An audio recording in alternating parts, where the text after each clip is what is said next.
আৰু পপুলাৰ হ'লে যিখিনি কলিতা ধৰক কলিতা মই যোৱা বুলি ক'ব পাইছোঁ মই সেইদিনাখনকে লিখিছোঁ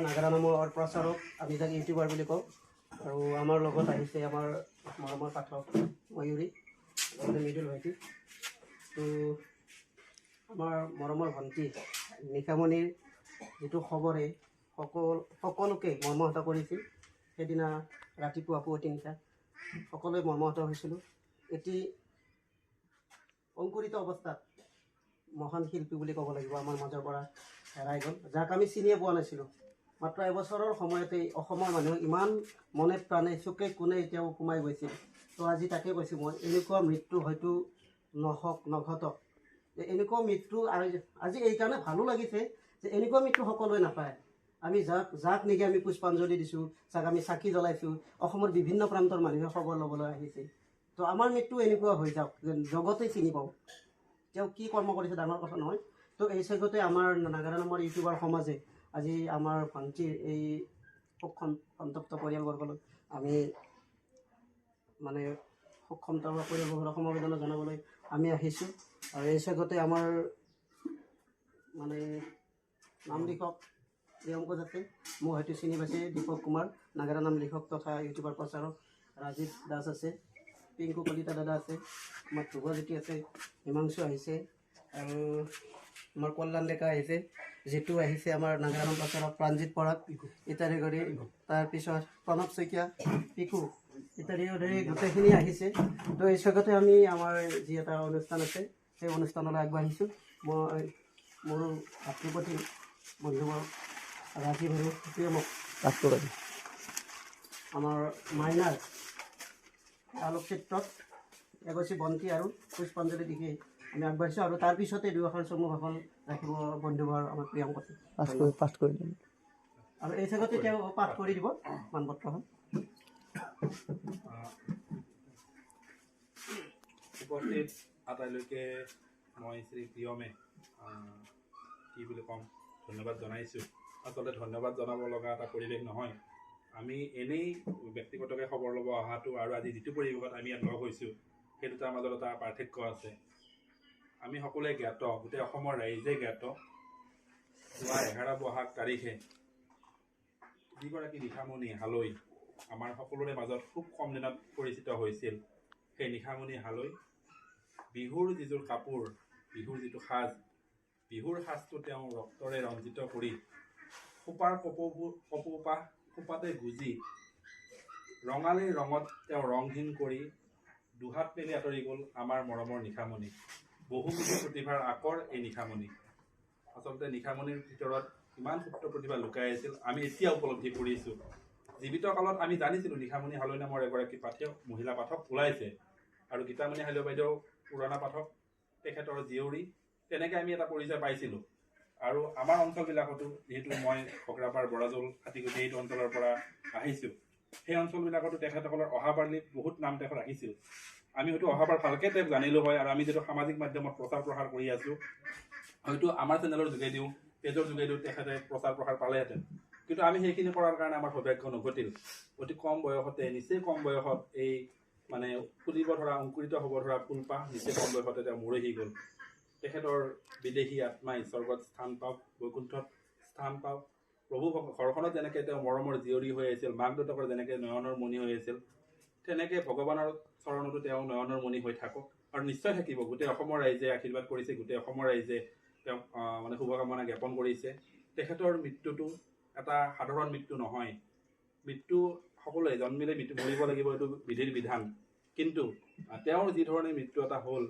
এইটো আচলতে কিন্তু এটা আমাৰ অসমৰ ইতিহাসত এই কথাটো ৰৈ যাব বহাগ বিহুৰ সময়ত যিটো এটা ঘটনা হ'ল এইটো আমাৰ অসমত ৰৈ যাব আমি এই চেগতে আমি আমাৰ ইউটিউবৰ যিখিনি ল'ৰাই কাম কৰি আছোঁ প্ৰচাৰ প্ৰসাৰৰ ক্ষেত্ৰত আপুনি ইতিমধ্যে দীপক দাই চিনাকি কৰি দিছে তথাপি মই এবাৰ নামকেইটা এবাৰ কৈ দিছোঁ এইফালে আছে আমাৰ বিট্টু ৰাজীৱ দীপক দা প্ৰাণজিত প্ৰণৱ শইকীয়া আমাৰ পিংকু দাস তাৰপিছত টিংকু কলিতা, মৃণাল, আমাৰ কল্যাণ দাস, হিমাংশু নাথ, ধ্ৰুৱ কলিতা, মৌৰী নাথো আছে আৰু দুই এজন ৰৈ গৈছে, হয়তো মোৰ নামখিনি বিদ্যুৎ শইকীয়া।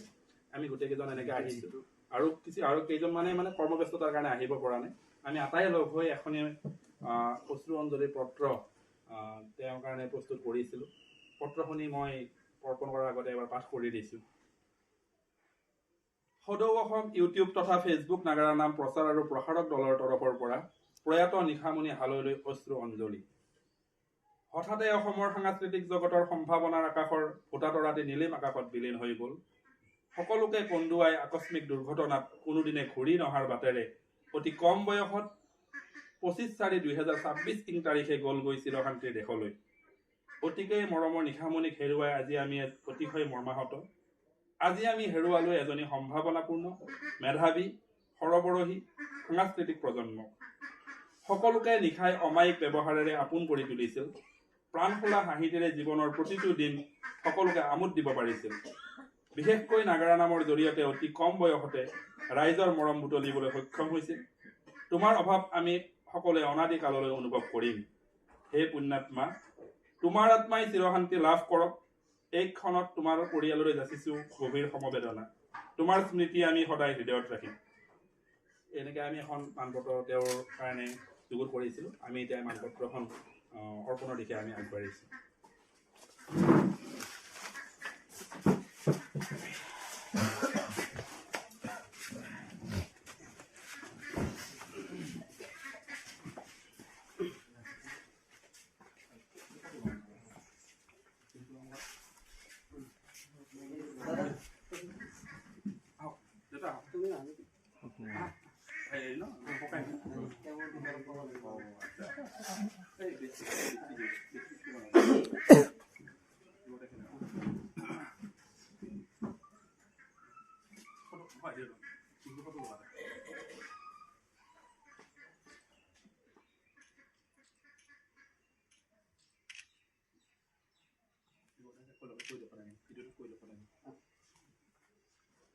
নমস্কাৰ। তো আমি আমাৰ মাজৰ পৰা এটি উজ্জ্বল ভোটাতৰা হয়তো গুচি গ'ল। মই ইতিমধ্যে মোৰ ফেচবুক পেজত এওঁৰ বিষয়ে বহুত কথা লিখিছোঁ। এই পৰিয়ালটোৰ বিষয়ে বহুত কথা লিখিছোঁ আৰু ৰাইজে হয়তো আপোনালোকে শুনি আচৰিত হ'ব, আজি 1 মিলিয়ন হ'ব এটা পষ্ট, এওঁৰ বিষয়ে লিখা পষ্ট। এইকাৰণে লিখিছোঁ, আমি হয়তো নিশামণিক যেতিয়া জীয়াই আছিল আমি হয়তো চিনি পোৱা নাছিলোঁ। আমাৰ মাজত অন্য এটি নিশামণিৰ ভাতৃ, তেওঁ সুন্দৰ গীত গায়। ইতিমধ্যে ভ্ৰাম্যমাণ থিয়েটাৰত সূৰ্য বৰদৈচিলাক এওঁৰ পেজত চাই মই গম পাইছোঁ, কিন্তু আজি এওঁক লগ পাইছোঁ। মই এইকাৰণে মোৰ গানো মোৰ শিহৰি উঠিছে। এওঁৰ কণ্ঠ ইমান ভাল, এওঁ হয়তো উপযুক্ত প্লেটফৰ্ম পোৱা নাই। তো আমাৰ যিখিনি আমাৰ নাগাৰা নামৰ ইউটিউবাৰ আছে সকলোৱে প্ৰচাৰ কৰক। এওঁক যাতে অসমৰ সাংস্কৃতিক বিভাগে এটি উপযুক্ত স্থান দিয়ে, যাতে এই পৰিয়ালটোৱে এই নিশামণিৰ দৰে অন্য এগৰাকী শিল্পীক আকৌ আমি সৃষ্টি কৰিব পাৰোঁ। তো সকলোৰে এটি বিনম্ৰ অনুৰোধ যে এওঁক এওঁৰ নাম পংকজ প্ৰীতম, এওঁৰ ফেচবুক পেজ আছে, আপোনালোকে ফেচবুক পেজটো চাওক আৰু এওঁৰ সংগীত যাত্ৰাটো চাওক। ইতিমধ্যে ভ্ৰাম্যমাণ থিয়েটাৰত বহুত নাম কৰিছে তেওঁ। হয়তো সাংস্কৃতিকৰ ইমান বিহুৰ বতৰত হয়তো অনুষ্ঠান পাব লাগিছিল এইবিলাক শিল্পী, হয়তো আমাৰ পৰা সমাজৰ পৰা বঞ্চিত হৈছে। গতিকে মই আপোনালোকক থৈ দি আজি এই খুব সন্তপ্ত পৰিয়ালৰ এই ৰভতস্থলীত মই এটি কথা অনুৰোধ কৰোঁ, এওঁক আমি ওলাই আনিব লাগিব। সদায় আমি এওঁৰ লগত থাকিম আৰু বাইদেউ নাম এৰিব নালাগিব, দাদাও নাম এৰিব নালাগিব। নামৰ জৰিয়তে নিশামণি আমি প্ৰতিখন মঞ্চত আমি ৰাইজৰ মাজত চিনাকি কৰিছোঁ।